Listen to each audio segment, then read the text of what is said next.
When Gabriel's Angels and the dogs come in, every young lady's face lights up. Hi, buddy.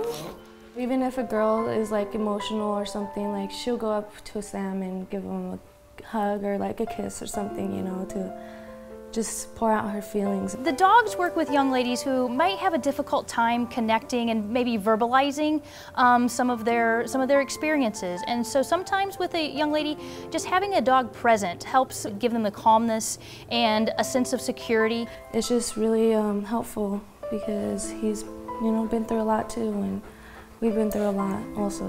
Some of our young ladies have never had pets in their home, so just learning how to work with dogs and be around animals is important.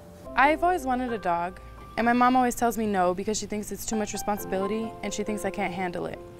All the negativity is kind of pushed out of the way and forgotten for a little while, and then when Sam comes, or Gabriel's Angels, it makes me feel positive and comfortable and just calm and at peace. He looks so human, like his little eyes. He looks like he's just like right there. He knows exactly what you're doing. If you want to talk to an animal, they'll sit there and listen. They won't say anything back. People tend to not be so free with their feelings, and we're a little bit more guarded and we judge a little bit, and the dogs don't, and the girls can sense that, and therefore they feel comfortable enough to maybe share things with them that they haven't shared with other people. I stopped doing drugs successfully. That's fantastic.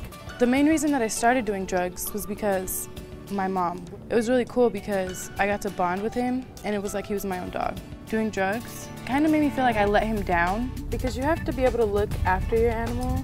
It kind of made me think, like, if he feels that way, how do other people feel? I don't know. I just love Sam. I was just going through a really hard time, really frustrated. I didn't know what to do at that point in my life, and so I kind of just like sat back and just like held my cat, and I just told her, I just like, you know, cried, and she was just like there, just like chilling, like it's okay. It's really weird because some of the dogs' personalities are kind of like our personalities. They oftentimes project on the dog and the pet something about themselves. Sometimes it's easier to talk about somebody else and, you know, a pet's experiences and depersonalize it. So they may say, you know, he seems really happy, or he seems sad today, when maybe that's what they're experiencing at that moment and in that time. And so that's a safer way for them to talk about their own experiences when they talk about it through the dog's eyes and through the dog's life. It helps give them a safe place to talk about some difficult things. I think of one young lady who worked with one of the dogs, and even after her time in the individual therapy session was over, she still kept the little picture of the dog, and the handler had even made a little paw print of the dog, and that was her soothing and her calming technique. So even after that was over and when the dog would leave, if she was having a difficult time, she could pull out that picture, she could pull out that little paw imprint, and that was what helped keep her calm in the moment, even though the dog was not there. So I think it's important to know that the connection remains, and the help and the healing that the dogs and the handlers have brought to the young ladies continues long after their time, even if Florence Crittenton is finished.